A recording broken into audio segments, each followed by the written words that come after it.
welcome to Uplifting Impact. So excited to be here today with Caroline Chambers. Caroline is the Senior Director of Diversity, Equity, and Inclusion at Graham Media Group, a television and digital media company. She leads all aspects of the DEI strategy to ensure intentional, measurable practices for building core talent, learning, fostering workplace culture programs that promote equity as well as inclusivity. And she focuses on how to strengthen leadership capability, which is amazing because that is what we talk about here at the Uplifting Impact podcast all of the time. Caroline is also an experienced leader in philanthropy, corporate social responsibility, and DEI programs, and has a history of management roles in financial services, healthcare, and nonprofit organizations. Caroline, thank you so much for being here with us today. Thank you for having me. Absolutely. We are so glad to be able to have this conversation with you. You know, we get to talk to people in all kinds of sectors, but I think you are the first person that we're talking to that is part of a broadcasting background and at a company that is doing this work. So very excited to learn a little bit more about what your company does and what your role is within it. Right. Great. Well, actually, my background is not in broadcast, and I credit Graham Media Group for bringing in someone with a fresh eyes perspective. And it's been really exciting to learn. So Graham Media Group owns 7 television stations and 2 digital companies. Great group of employees, very welcoming and really nurturing to me in learning the journey of broadcast and all the acronyms and the concepts and lingo. I will say that what has been interesting and surprising to me a little bit, and perhaps it shouldn't have been because every company in the country has its challenges just based on our history as a country, but so little strategic focus on DEI in the industry, but a real effort is taking place. And I credit the industry for doing that. So I have been excited to jump in at this time because not only have I been able to start with a clean slate at Graham Media Group with people that are very hungry for this, I have been able to be a part of a working group with the National Association of Broadcasters. So there is a DEI committee made up of representatives from many broadcast companies, both radio and television, and we're putting together some strategic plan recommendations for the industry. So, how exciting is that to be able to be a part of a group that's actually moving things in a direction very formally for the industry? That is amazing. And I think that one of the things I always get just inspired by is the fact that we are looking at this within our organization, but there's also so much potential for us to be looking at this from a sector-wide perspective, right? And so being able to be a part of those conversations where we're saying, hey, not only are we worried about what we're doing inside the house, but we're also worried about what's going on in the neighborhood, right? How are we all connecting together? And I think that's one of the things that's very unique about diversity, equity, and inclusion. I've, worked in a lot of different sectors and seen a lot of different spaces. And one of the things that you sometimes see is you see a lot of people like mine, right? Like, and they're a little bit close to the chest, some of the things and practices that they implement. But in the DEI world, there's so much work to be done and there's so much progress and so much opportunity. It's a little bit easier, right? To say, no, look, this is what we're doing. What are you doing? I'd like to learn from you. And I love that spirit about being able to work with DEI practitioners. Yeah, me too. Me too. And we need it because most of us are very isolated within our organizations. Most of us don't have a robust team with us. Some do, but where I've been, we haven't had that. You create a team. You create a team with your business partners within the organization, which I think is perfect in many ways because you want people to be personally engaged. And when we can practice share, though, those of us who are directly responsible for it, when we can practice share with each other, it's not only great for what we're trying to achieve, but it's great for us personally. This is such draining work, right? One of my family members said to me during everything that was happening last year, when the intensity of DEI and strategic DEI was even more important than ever, she said to me, folks like you deserve combat pay. It is not only a challenge to change hearts and minds internally. It's a drain on your soul if you're doing it with the kind of passion and commitment that most of us do. It's interesting because I just saw an article yesterday. A friend was showing me this article, and they were talking about who is feeling burnt out, right? And they listed a couple of different groups, and DEI leaders were one of the three that were listed as the top ones feeling that burnout because of exactly what you're just saying, right? This is not just for most of us who are doing this work. This is not just job, right? This is what our calling is. And this is where we spend all of our time. And when your heart is in this work, it can be a lot. I certainly know that there are times where I need to just step away for a second, right? Kind of close all the doors, close all the windows, get a minute to refresh and to come back up again. But you're right. The way that I find that happens, right? In the moments where that happens, it's so nice to have a cadre of other people that I can reach out to and say, hey, how are you doing? I need a minute. Could you pour a little bit? I need a little extra. Can you pour a little extra into me? Right. Awesome. Well, speaking of that, I'm just curious about other moments that may have impacted your journey to, as you think about your work and becoming an ally and really working in the DEI space. What are some other major moments for you? Well, I would say my journey is really rooted in my upbringing.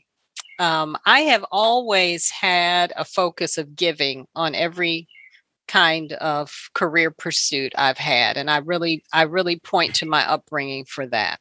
I come from a family of social workers and teachers. I, like many African-American families, come from a family that gave a lot. And, we did it out of compassion, but I think, our communities in history did it out of necessity. We gave because we couldn't get all the time. And so even when I worked in a sales job, I worked in financial services sales, my first real job out of college. Never thought I would do that, but I did do it. And when I look back at it, what I loved most about it was not selling the product so much, but it was the interaction with people and helping people.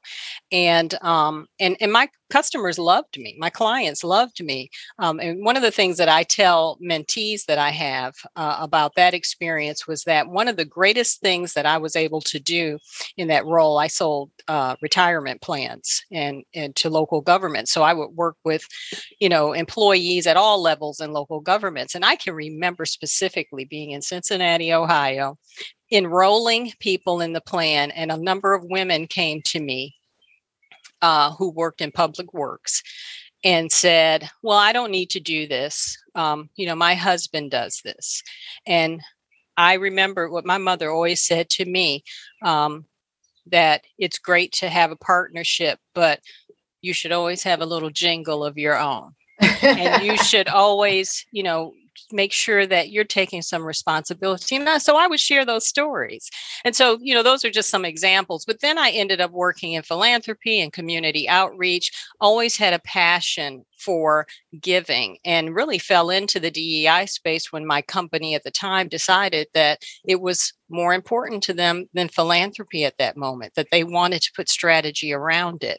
And I had been volunteering to do it anyway. I was chair of our African American network at that company at the time, and part of a group that put together ideas for a strategic DEI program. So when I was asked to take on the role, I thought, well, sure. I like that. Again, I can do what I love and impact the company in positive ways. So I would just have to say, it's all a part, pardon me, of the nature of my upbringing, which I'm just blessed to have had a great family with great values. So many of us can point to our childhood or point to the experiences that we've had, and also point to just that desire to want to be in a place of service. I think that when you think about all the work that we do in DEI, I wrote an article a year or so ago, but in the article I was talking about how the DEI practitioners are some of your best suited people within your organization about thinking about how to manage through COVID, both how to transition, to home, if that's going to be one of the opportunities for your company, but also in the discussion about how we come back, because so much of what we do is rooted in service, right? And is rooted in how people individually, right? We talk about equity and we talk about proportionality. We talk about how all of those things are deeply rooted in our practices on a day-to-day basis. And so if you're looking around your company trying to find those skills, you probably already have them, right? And you probably can find them in your DEI office. So I think that's an important thing, just that connection back to our history, but also this connection back to what it is that motivates us, what we're really good at, what our skill is, what our passion is. And oftentimes it's around that helping, right? That service.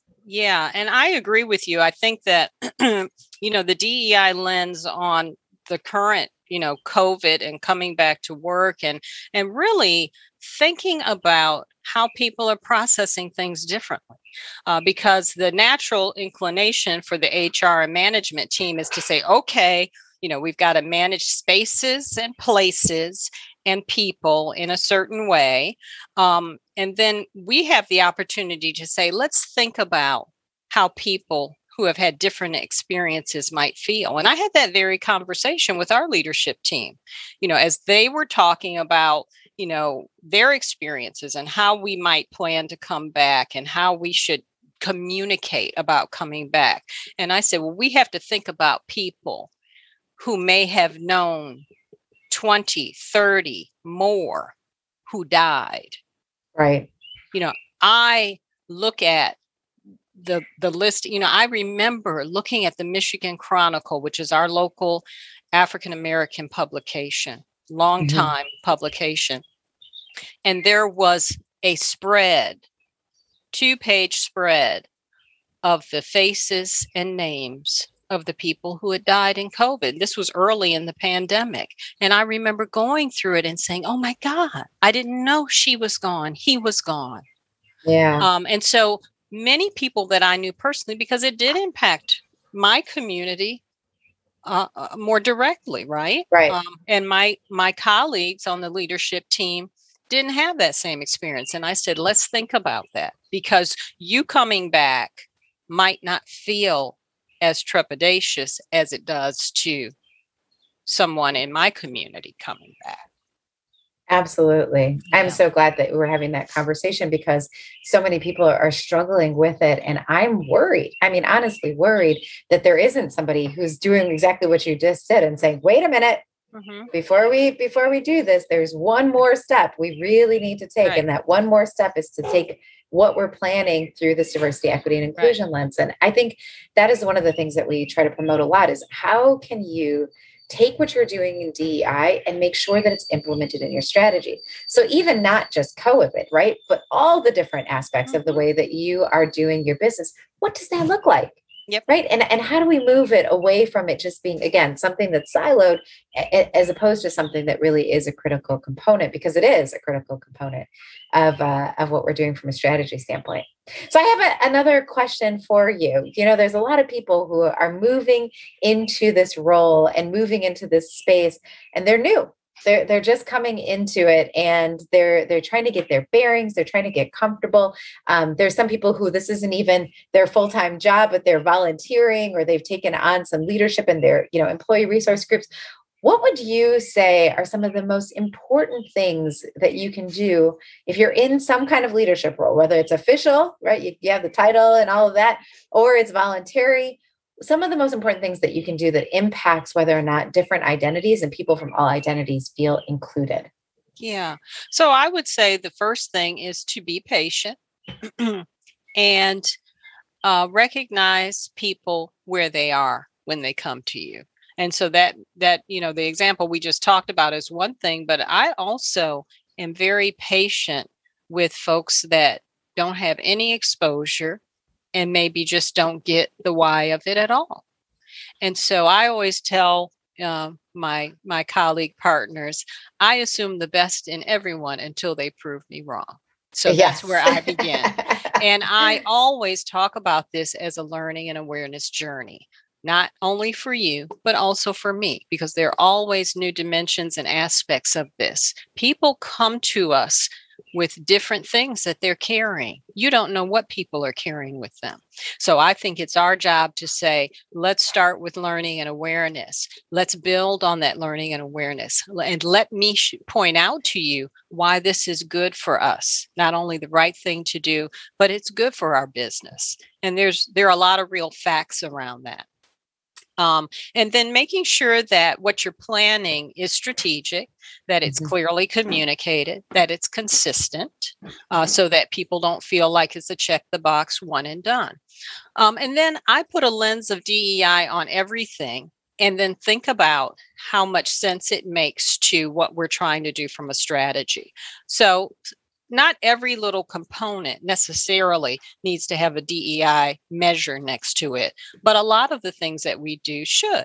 And really, anything that relates to our core business drivers probably has a place for a DEI lens on it. So how we are marketing and communicating to our customers, the images and messages that we're portraying. So we're, actually Graham Media Group had already started doing that before I joined the company. They were doing some work around thinking about the way they collect and do the news. How we are developing our people, how we are recruiting people. Is our net wide enough? Have we built enough relationships so that we know enough organizations and leaders and communities so that when we do have openings and opportunities, we have a broader net? Because it's common for hiring managers to say, well, there just aren't any. I heard this all the time, in banking. I'm hearing it in this industry. You hear it in every industry. Every industry. But what happens is the light bulbs go off once you start taking those people leaders to meet the head of the Minority Business Association or the head of the women business owners.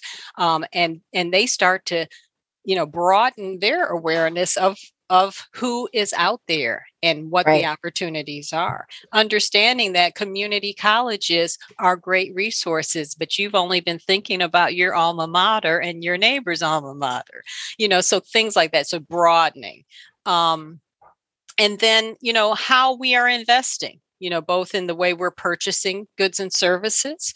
So our supplier outreach, we recently, captured an opportunity to broaden our supplier outreach. We did a huge, wonderful Juneteenth program, and it stretched over almost a month. And we bought some swag. And I said, pause a minute. Let's don't use the same marketing, especially marketing company we always do. I bet there is an African-American firm that we can build a relationship with. And sure enough, we built a brand new great relationship with a woman-owned, Black-owned, specialty marketing firm that provided us some great swag for our program. So, just looking for these examples and then working with the leaders who are managing those spaces to say, okay, how can we begin to track these things? And how can we work on broadening our network so that when you go out to these trade conventions and your practice sharing groups, you're thinking about it. You've got the lens on too. So it evolves over time.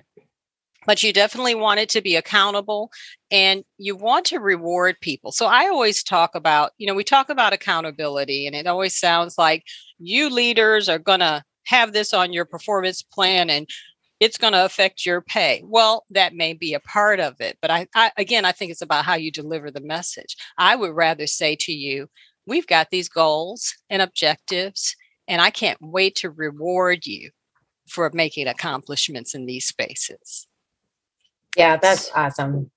That is awesome. So I think, I heard a couple of really great pieces of advice in what you just shared that I had to write down too, right? Making sure that this last one about when we think about accountability, really trying to think about what does that look like from the perspective of reward, right? Like not just like a hammer, but what do they call it? Is it a carrot and a hammer? Is that the right analogy? You know what I'm trying to say. Yeah. Right. Yeah. Right. Like we're trying to that's it. Yeah, we're trying to incentivize people and bring them to the work and show them the benefit that they have for them. I think the other thing too is like almost everything, and I could not agree with you more. Almost everything could have some kind of strategic alignment when you think about your core business drivers, right? And how do we really go through each one of those components of how we're measuring ourselves and what we're doing, and how do we align those with DEI?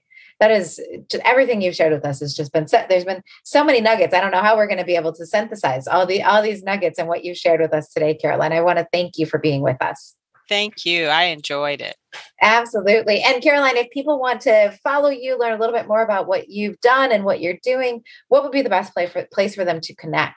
Right. I would say right now, LinkedIn is great. I'm connected there with my company and with other thought leaders in this space. And we're going to start, posting all these exciting things we're doing. I've been here 6 months now, but we're getting started, and we're going to be doing some great things, especially the things that I'll be doing, in concert with the industry leaders, with the NAB. I'm looking forward to that. So look for me there. Absolutely. So we'll make sure that we put those in the show notes. So I just want to say thank you to you and to everybody who has joined us for this conversation here today. We at Uplifting Impact truly believe that the more we are aligning all of these key practices and key indicators to our strategy, the more we can grow. And Caroline's message, I think, reinforced that in so many different ways. So grateful for her to be here. We would ask all of you who are listening in to consider sharing the podcast with other people who are in your network, because we know that the more people who are thinking this way, the more, as we started at the top of this show, the more people we have who are in here who are doing the work, because there's so much work to be done, the faster we can move together. So thank you for joining us on Uplifting Impact. Can't wait to be with you again. Take care. Bye-bye. Bye.